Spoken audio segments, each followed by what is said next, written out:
The council chamber was quiet. Too quiet. Ambassador Kelnara stood before the gathered representatives of a dozen different species. Her insect-like body clicked softly as she moved, her compound eyes reflecting the dim lights of the room. She had been speaking for almost an hour, and still, they did not listen. Supreme Commander Zekthril sat across from her, his reptilian face showing nothing but contempt. His scales were a deep green color, marked with scars from countless battles. He was the leader of the Kralthar military forces, and he had never lost a war. In his mind, he never would. "You speak of humans as if they are gods," Zekthril said, his voice rough and mocking. "They control only a handful of star systems. Their fleet is small. They trade little with other species. What reason do I have to fear them?" Kelnara's antenna twitched with frustration. "Because every species that has ever tested them has regretted it," she replied. "The humans asked only one thing when they joined the galactic community. They asked to be left alone. They set clear boundaries around their space and told everyone to stay away. For 200 years they have kept to themselves. 200 years of hiding," Zekthril interrupted. 200 years of weakness. If they had real power, they would show it. They would expand like the rest of us. They would take what they want." High Chancellor Vormak raised one of his forearms, calling for silence. The elderly diplomat had served on the Galactic Council for 50 years, and he had seen many conflicts. His species, the Talmar, were known for their wisdom and patience. He looked at Zekthril with concern in his large, dark eyes. "Supreme Commander, there are records you should review," Vormak said carefully. 30 years ago, a pirate fleet entered human space. They attacked a small mining station. The humans responded within hours. The entire pirate armada was destroyed. Not one ship escaped. Pirates. Zekthril waved his clawed hand dismissively. Weak criminals with old ships. My fleet consists of 300 warships, each one a masterpiece of Kralthar engineering. We have conquered 15 systems in the last decade. What are humans compared to that? War Matriarch Shalkira sat beside Zekthril, her expression troubled. She was second in command of the Kralthar forces, and unlike her superior, she actually studied their enemies. She had reviewed every available file on humanity. What she found disturbed her deeply. "Commander," she said quietly, "perhaps we should reconsider. The human defensive capabilities are unknown. They have never shown their full military strength. Every border incident has been resolved quickly, almost too quickly. It suggests they are holding back." Zekthril turned to her, his eyes narrowing. "You question my judgment, War Matriarch?" "I question the wisdom of attacking an unknown enemy," Shalkira replied. "We know nothing about their true capabilities. We know they are weak," Zekthril said firmly. "We know they hide behind their borders like frightened children. The human colony of New Perth sits right on the edge of our territory. It is barely defended. We will take it in a single day, and the humans will surrender rather than face us in open battle. Then their resources, their territory, everything will belong to the Kralthar Empire." Kelnara stepped forward again. Her voice was urgent now, almost pleading. She had served as an ambassador for 20 years, and she had learned to read the signs of coming disaster. This was one of those moments. "Supreme Commander, I beg you to reconsider," she said. "I have spoken with human diplomats. I have studied their history. Before they reached the stars, they fought wars on their own planet that nearly destroyed them. They developed weapons so terrible that they agreed never to use them again. They chose isolation not because they were weak, but because they were dangerous, even to themselves. Ancient history," Zekthril said. "Stories to frighten children. I will not base military strategy on myths and legends." Vormak activated a holographic display in the center of the chamber. It showed a recording from 70 years earlier. A small alien vessel had drifted into human territory by accident. The crew was lost, their navigation systems damaged. A human patrol ship appeared within minutes. "Watch what happens," Vormak said. The hologram showed the human ship approaching. It was smaller than the alien vessel, unremarkable in design. Then something changed. The human ship suddenly accelerated to a speed that should have been impossible for a vessel of its size. It moved around the damaged ship in seconds, scanning it completely. Then it deployed repair drones that fixed the alien ship's navigation in less than an hour. "They helped us," said the recording of the alien captain, his voice filled with surprise. "They asked for nothing in return. They simply escorted us to the border and wished us well. But I saw their weapon systems when they scanned us. I saw technology I did not recognize. I saw power readings that exceeded anything in our fleet. They chose to help us, but they could have destroyed us just as easily. Zekthral watched the recording with growing irritation. When it ended, he stood up, his full height making him tower over the other delegates. "One patrol ship with advanced sensors," he said. "This proves nothing.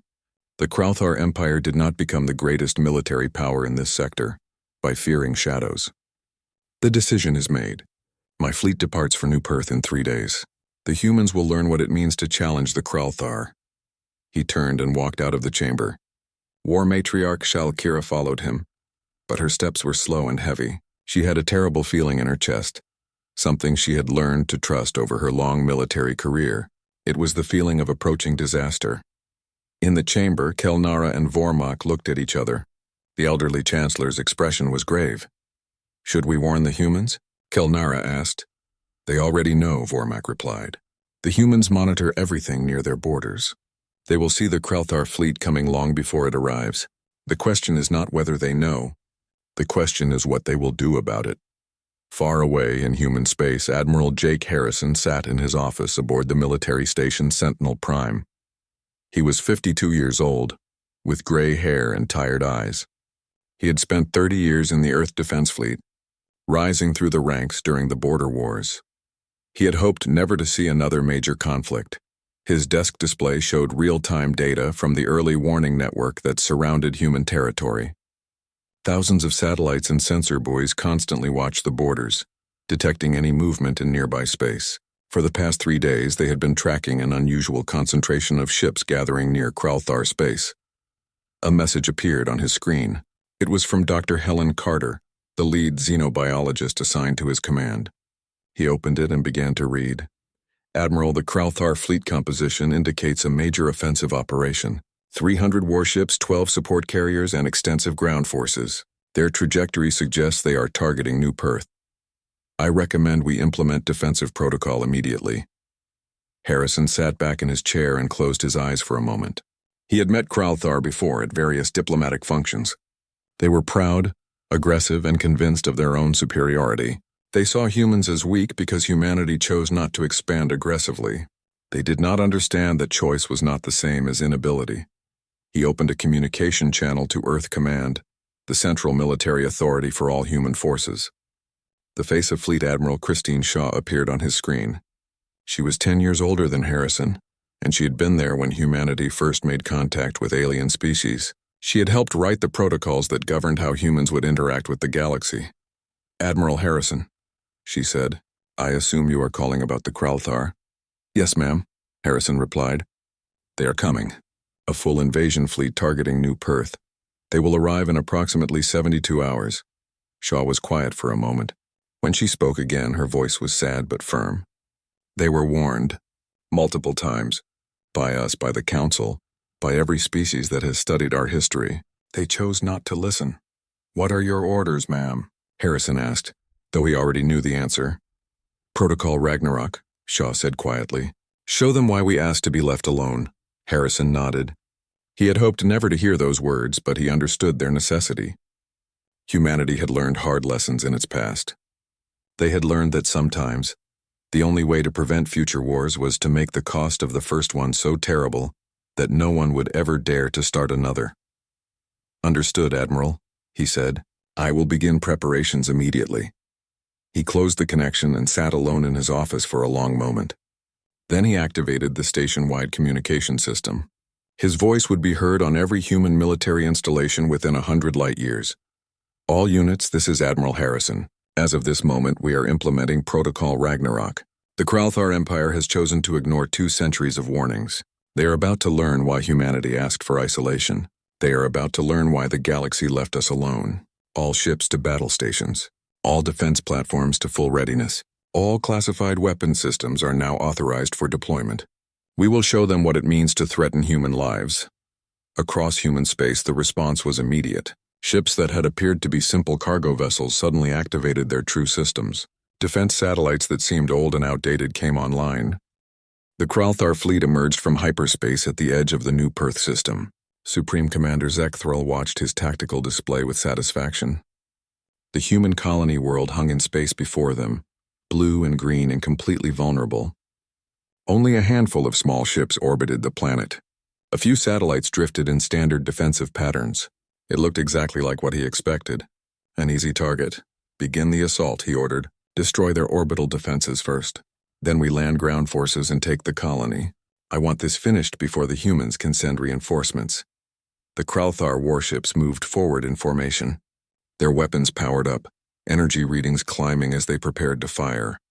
300 ships against a dozen patrol boats. It would be over in minutes. On the surface of New Perth, Colonel Ryan Mitchell watched the display in his command center. The civilians were safe in the underground shelters, protected by layers of reinforced concrete and energy shields. His Marines were in position at key points around the colony. Everything was ready. They are moving into weapons range, reported Lieutenant Kate Sullivan. Her voice was steady despite the fear she must be feeling. Mitchell was proud of her and all his troops. They trusted him and he would not let them down. Send the activation codes, Mitchell ordered. Let them see what we really are. In orbit, the transformation began. The cargo ships that had been drifting peacefully suddenly came to life. Their outer hulls split open, revealing weapons batteries and armor plating underneath. They were not cargo ships at all. They were warships, each one carrying enough firepower to destroy a small fleet. The defensive satellites suddenly activated. They had appeared old and outdated, the kind of equipment a small colony might have for basic protection. But now they showed their true nature. Each satellite was actually a weapons platform, armed with railguns that could fire projectiles at a significant fraction of light speed. On the Kralthar flagship, alarms began to sound. War Matriarch Shalkira looked at the tactical display and felt her blood run cold. The power readings coming from those human ships were impossible. The energy signatures from the satellites exceeded anything in the Kralthar arsenal. Commander, she said urgently, those are not patrol boats. Those are capital ships. We need to dash, the human ships fired. Beams of concentrated energy crossed the space between the fleets in an instant. The leading Kralthar vessels exploded, their shields unable to stop the overwhelming power of the human weapons. Then the railguns fired. Metal slugs traveling at incredible speeds tore through ship after ship, punching holes the size of transport vehicles through armor that was supposed to be impenetrable. In less than 30 seconds, the Kralthar vanguard was destroyed. 50 ships gone, just like that. The remaining fleet scattered in panic, trying to get out of range of those terrible weapons. Return fire, Zekthril roared. All ships target those weapons platforms. The Kralthar fleet unleashed everything they had. Missiles, plasma cannons, particle beams. The space between the fleets lit up with weapons fire. For a moment Zekthril thought they might succeed. Then the human ships activated their shields. The Kralthar weapons hit invisible barriers and simply stopped. The energy was absorbed or deflected. Nothing got through. The human ships continued firing, methodically destroying every Kralthar vessel that came into range. This is impossible, Zekthril whispered. No species has shields this strong. No weapons this powerful. How? Shalkira was already working on a tactical analysis. Commander, we need to retreat. We cannot win this battle. We need to dash. No! Zekthril slammed his fist on the command console. I will not retreat from humans. Deploy the ground forces. If we cannot take the orbital space, we will take the planet itself. Once we have hostages, they will have to negotiate. It was the worst decision he could have made. The dropships launched from the surviving Kralthar carriers, heading toward the planet's surface. They carried thousands of elite Kralthar warriors, trained for ground combat and conquest. They expected to face a lightly defended colony with minimal military presence. They were wrong. The dropships entered the atmosphere, their heat shields glowing as they descended. They landed in the main colony square and on the outskirts of the settlement. Hatches opened and Kralthar warriors poured out, weapons ready. The colony appeared empty. No civilians in sight, no soldiers visible, just quiet streets and empty buildings. The Kralthar commander on the ground, a veteran named Kreshtar, immediately felt uneasy. This was too easy. Spread out, he ordered his troops. Find the civilians. Take prisoners. Move carefully. His warriors moved through the streets, checking buildings and searching for signs of life. They found nothing. Then, in the center of the colony, they heard a sound. A single voice speaking in the human language, amplified so everyone could hear it. You were warned to stay away, said Colonel Mitchell. You did not listen. Now you will learn what it means to invade human territory. The walls of the buildings erupted with gunfire. Human Marines had been hidden in every structure, waiting for the Kralthar to get into position. They used weapons that fired small projectiles at supersonic speeds. Each bullet could punch through Kralthar armor like paper. The Kralthar warriors tried to fight back, but they were completely outmatched. The human Marines wore powered armor that made them faster and stronger than any Kralthar. Their weapons were more accurate, more deadly. They moved like ghosts through the colony, appearing from nowhere to cut down the invaders. Kreshtar realized too late that they had walked into a trap. He tried to order a retreat, but there was nowhere to run. The humans had surrounded them completely. His warriors died by the dozens, then by the hundreds. Within an hour, the Kralthar ground force was destroyed. But before they died, some of the Kralthar made a terrible mistake. Desperate and angry, they began targeting civilian structures, destroying homes and killing anyone they found. They recorded their actions, planning to send the recordings back to their fleet as proof of their brutality. They thought it would frighten the humans into surrender. Instead, it sealed their entire species' fate. Colonel Mitchell watched the security footage of Kralthar warriors killing unarmed civilians.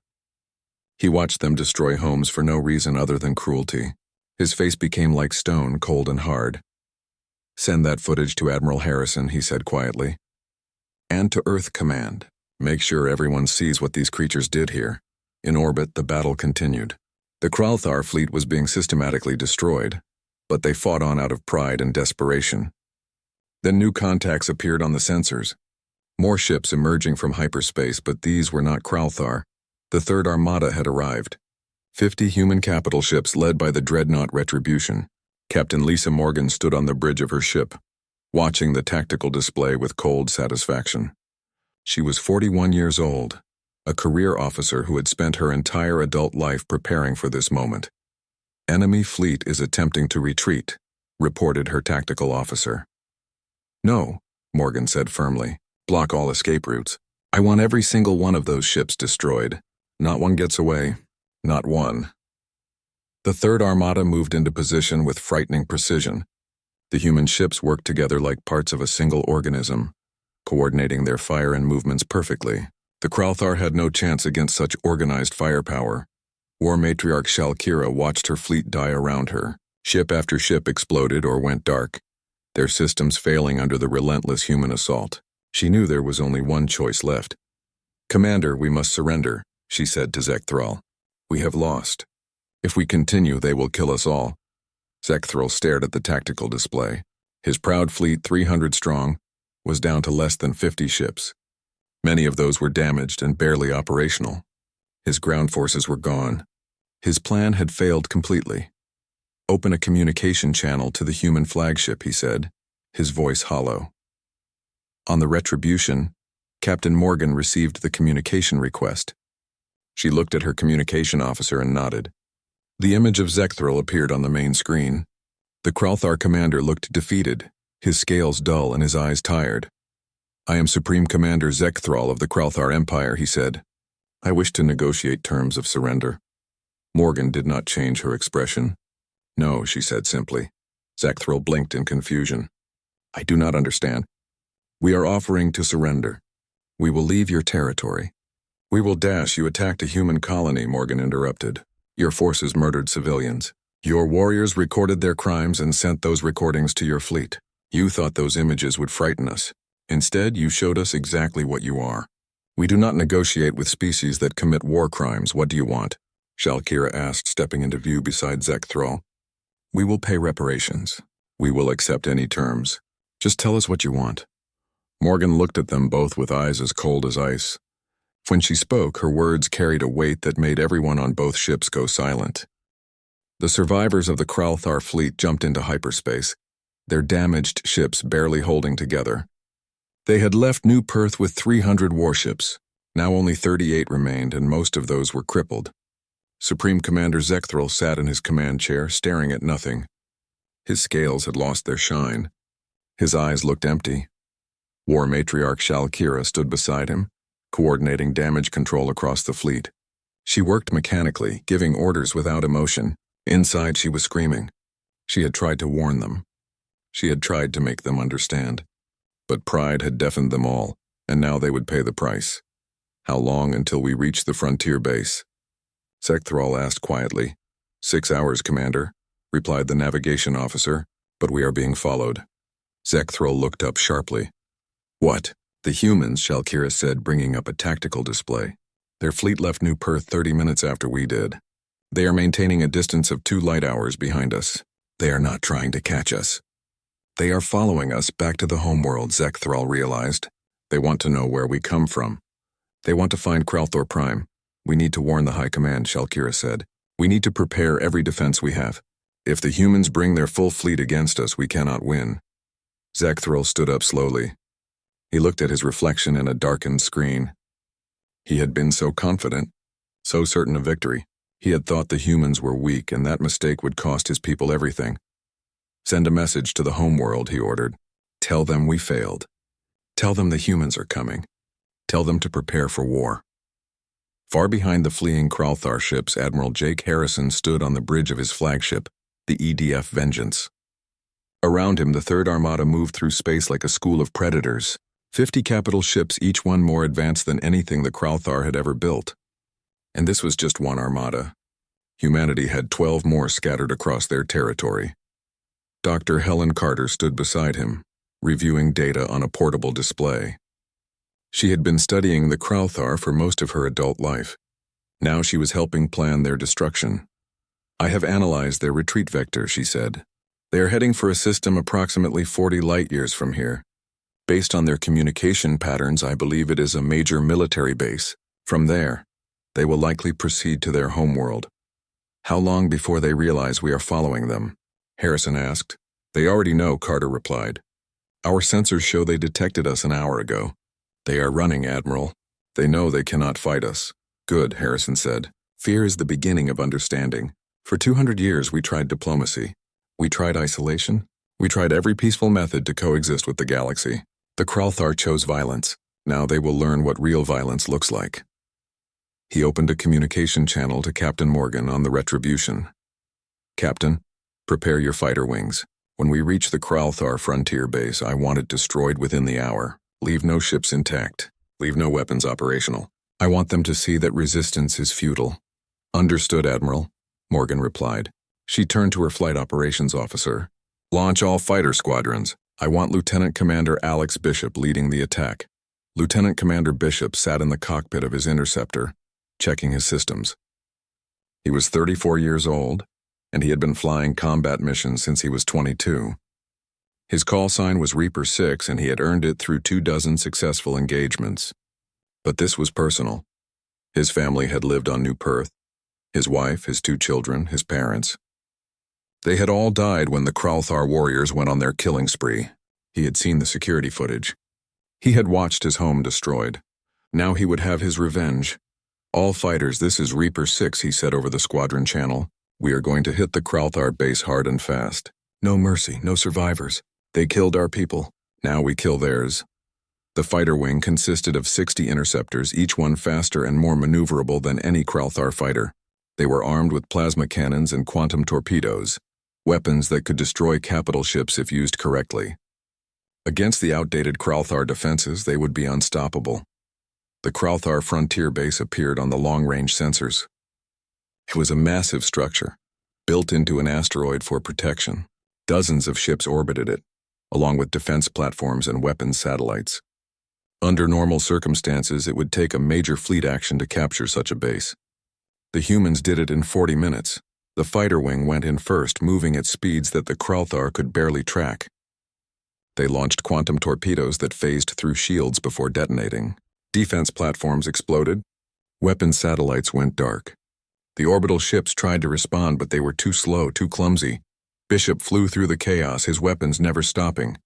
He destroyed 3 Kralthar frigates in the first 5 minutes. His wingman, a pilot named Julie Grant, took out 2 more.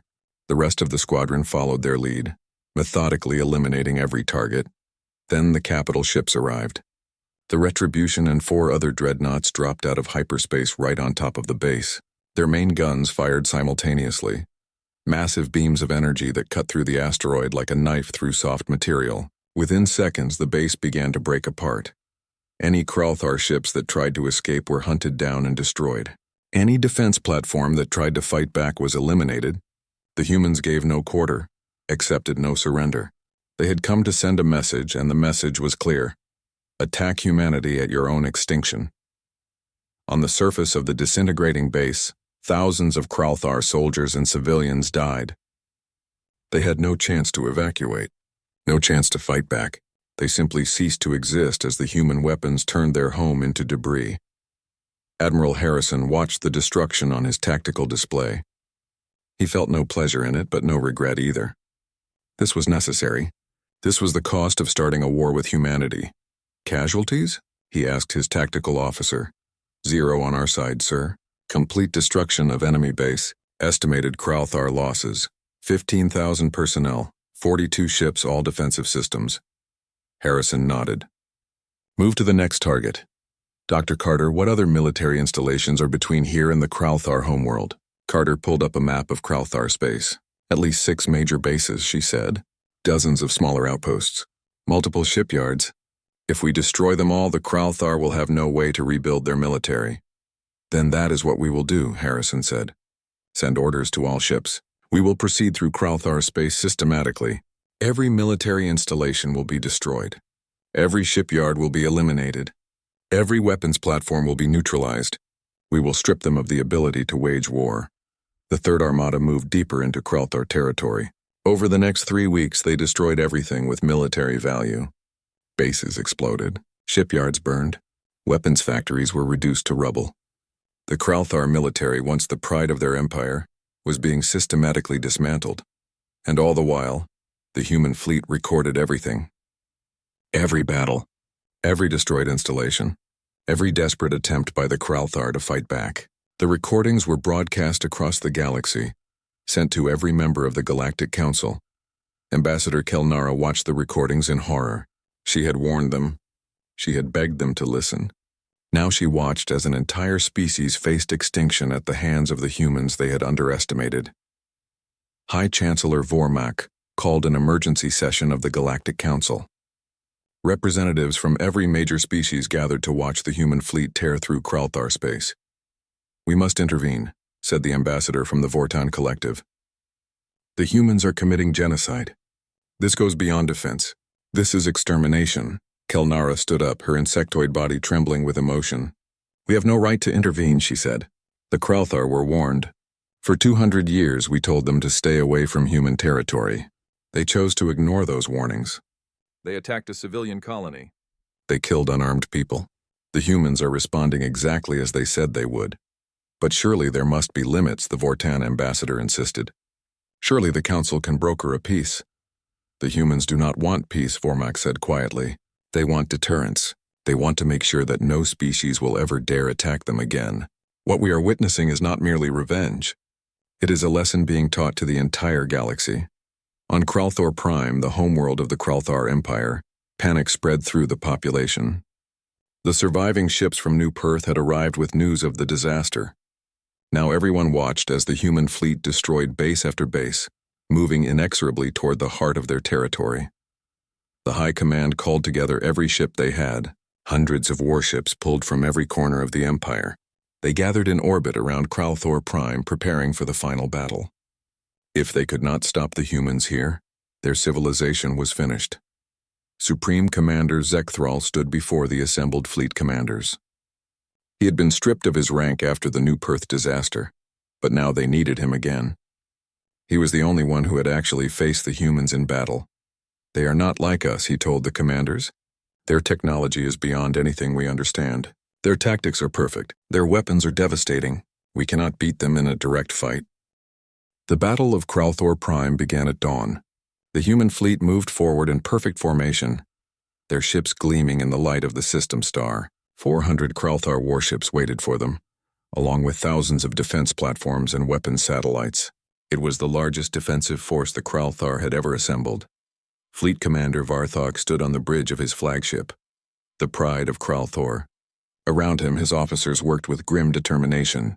They knew the odds. They had seen what happened to every other Kralthar force that faced the humans, but they would not run. They would fight for their homeworld, All ships stand ready, Varthok ordered. When they enter weapons range, we hit them with everything. Overwhelm their shields with sheer firepower. Show them that the Kralthar do not surrender. War Matriarch Shalkira watched from her own ship, positioned at the rear of the formation. She had been given command of the reserve fleet, meant to respond to any breakthrough by the humans. But she knew there would be no breakthrough. The humans would not need to break through. They would simply destroy everything in front of them. Supreme Commander Zekthral, no longer in command but still present as an advisor, stood beside Varthok. His scales were dull, his eyes haunted. He knew what was coming.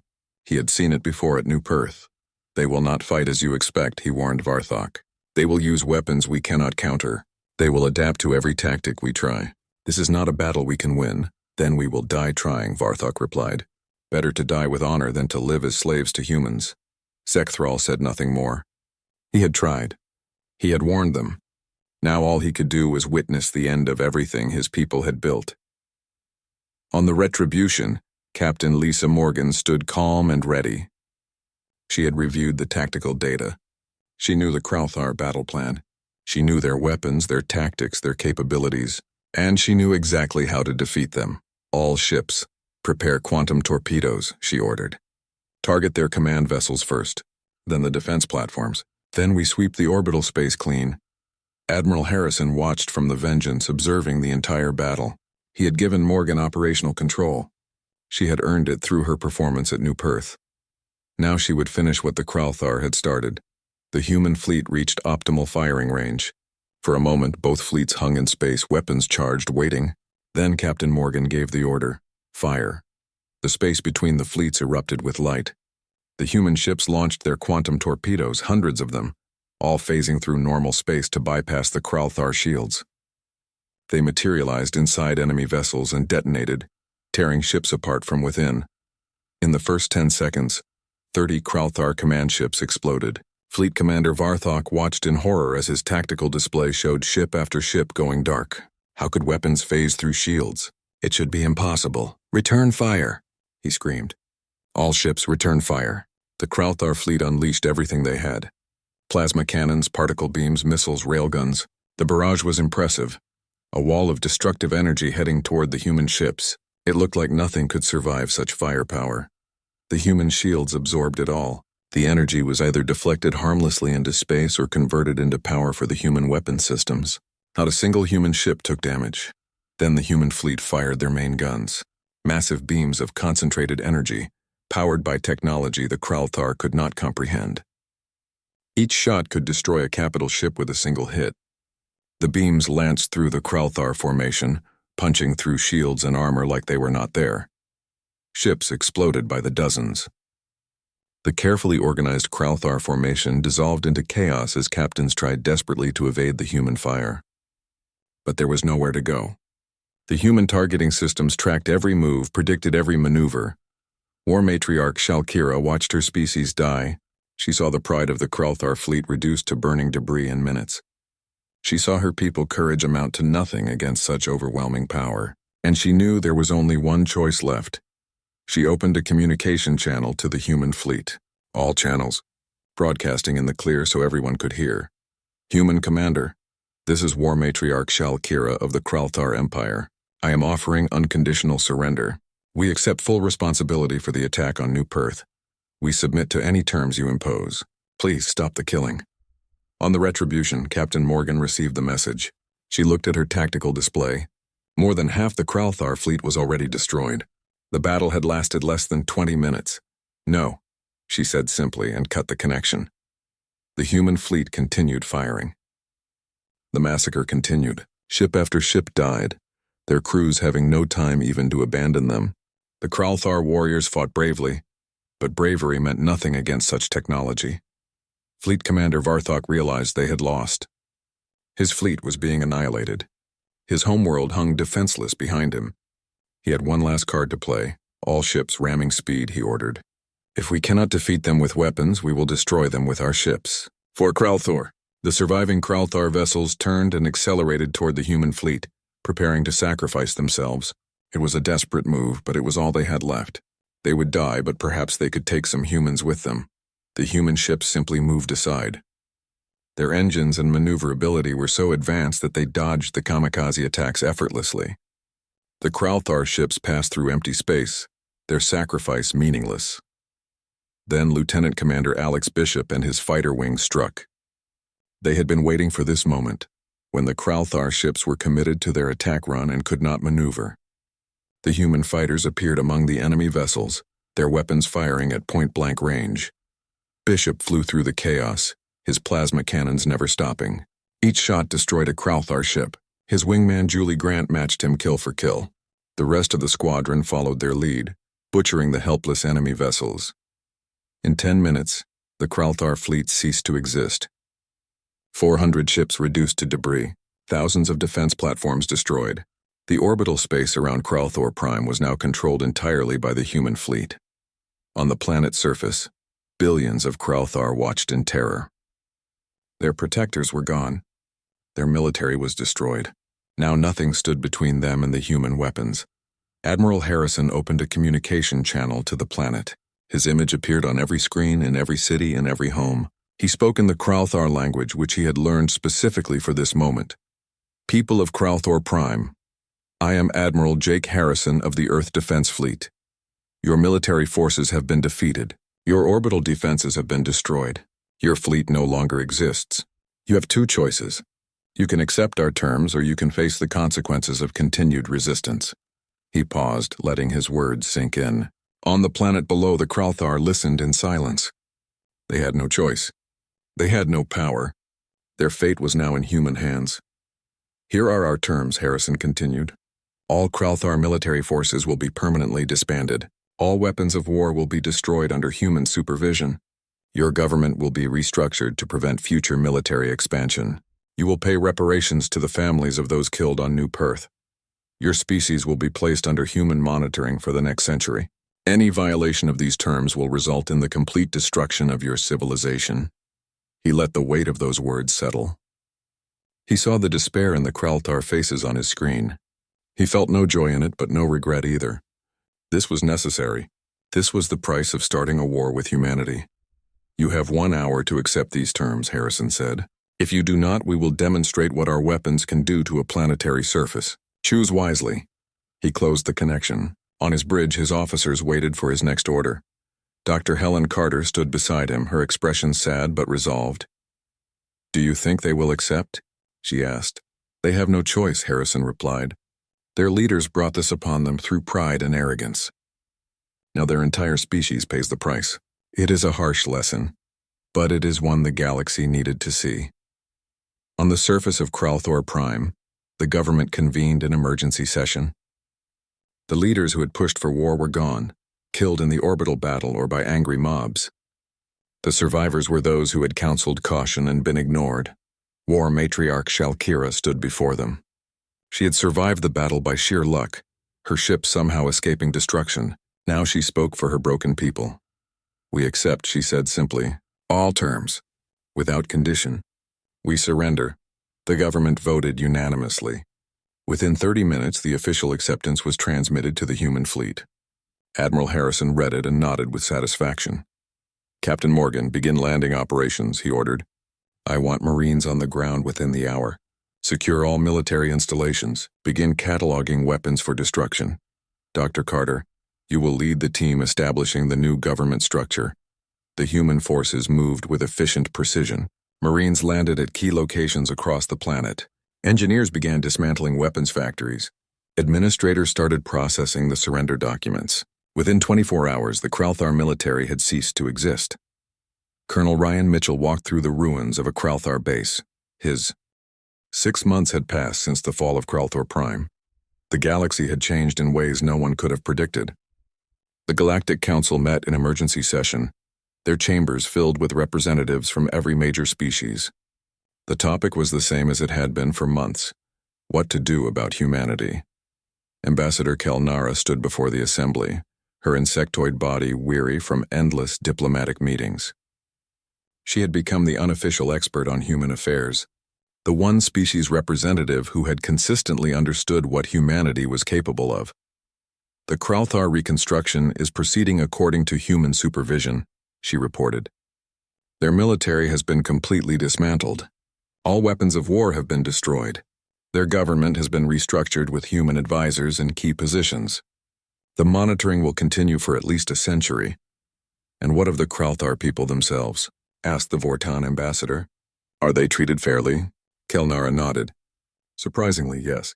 The humans provide food, medical care, and education. They are helping rebuild infrastructure. They are not cruel masters, but they are absolute ones. Any hint of military activity is crushed immediately. The Kralthar will never again pose a threat to anyone. High Chancellor Vormak stood slowly. His forearms gestured to the holographic display showing human-controlled space. Humanity has effectively established a buffer zone around their territory. Former Kralthar space is now under human administration. Several species have requested defense treaties with humanity.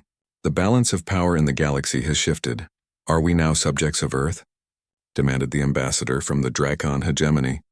Do the humans seek to rule us all? No, Kelnara said firmly. The humans have made their position clear. They want only to be left alone. They will honor defense treaties with species that request them, but they do not seek to expand. They do not want an empire. They simply want to ensure that what happened with the Kralthar never happens again. But they have demonstrated weapons technology far beyond anything we possess, the Drakon ambassador insisted.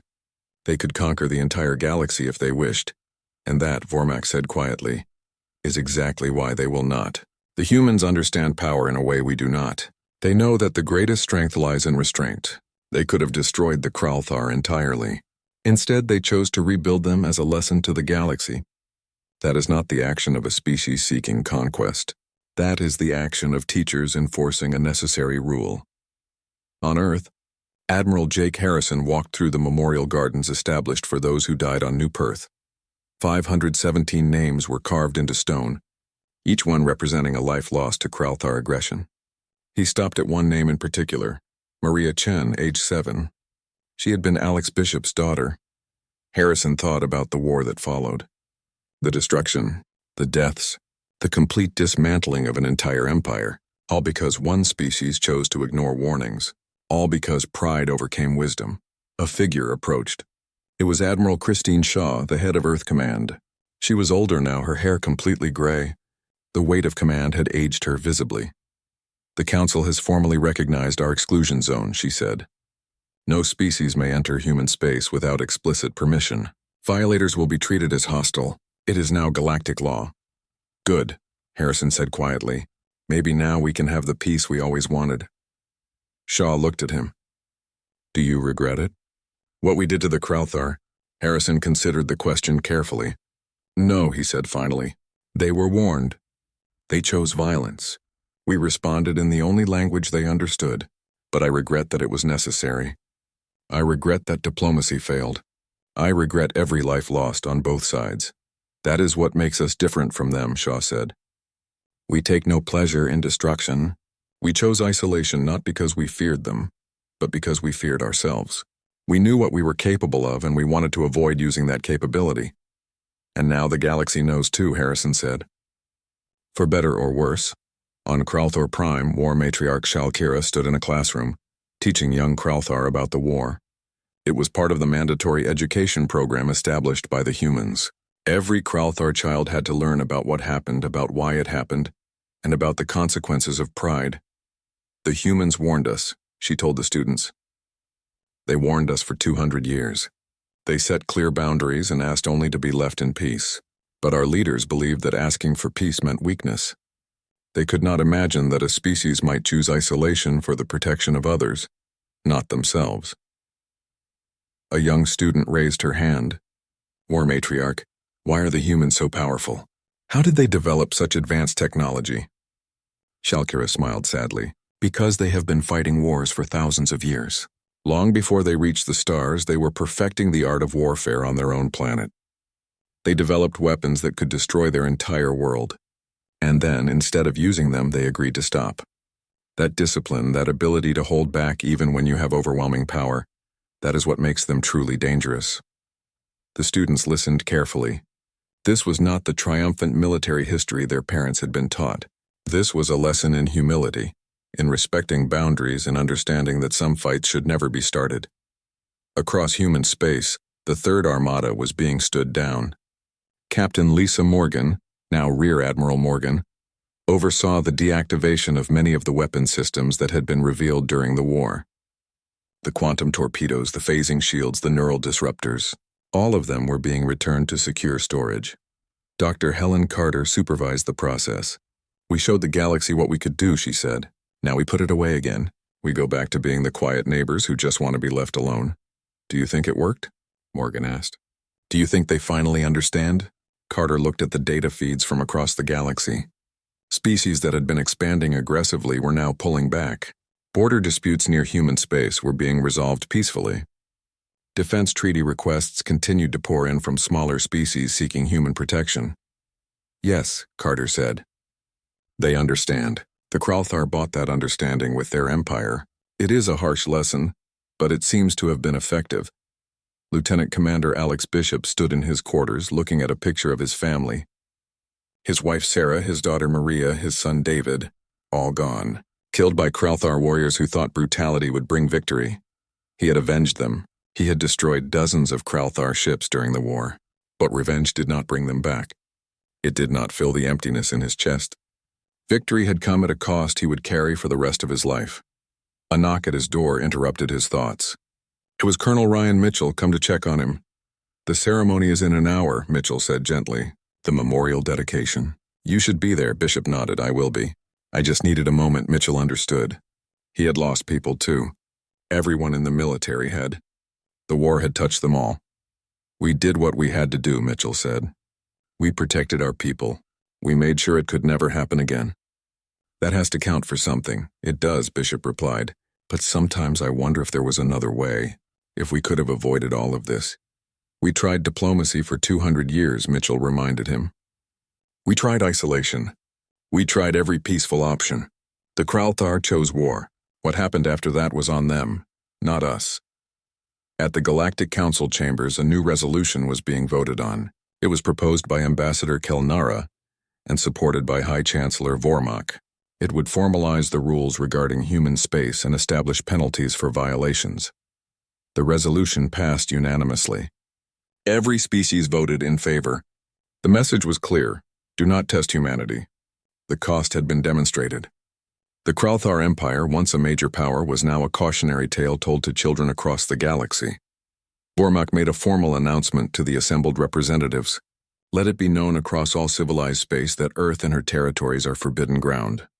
Any species that violates this rule will face not just human retaliation, but council sanctions as well. We have witnessed what happens when humanity is forced to defend itself. Let the Kralthar serve as a permanent reminder of the cost of aggression." On Earth, in the rebuilt colony of New Perth, survivors gathered for the dedication of the memorial. The colony had been repaired, buildings rebuilt, infrastructure restored. But the scars remained. The memories of those lost would never fade. Admiral Harrison gave a speech to the gathered crowd. "We remember those who died here," he said. "We remember their sacrifice, and we remember the lesson their deaths taught the galaxy. Peace must be preserved, but some prices are too high to pay. We asked only to be left alone. When that request was ignored, we did what was necessary to ensure it would never be ignored again." He paused, looking at the faces in the crowd. Many had lost loved ones. Many carried their own scars from the war. "The Kralthar chose pride over wisdom," he continued. "They paid a terrible price for that choice, but perhaps in paying that price they bought something valuable. They bought understanding. They bought a guarantee that no other species will make the same mistake. Their sacrifice, however unwilling, may have prevented countless future wars." Supreme Commander Zekthral stood trial for war crimes. The proceedings were broadcast across the galaxy, a final lesson in the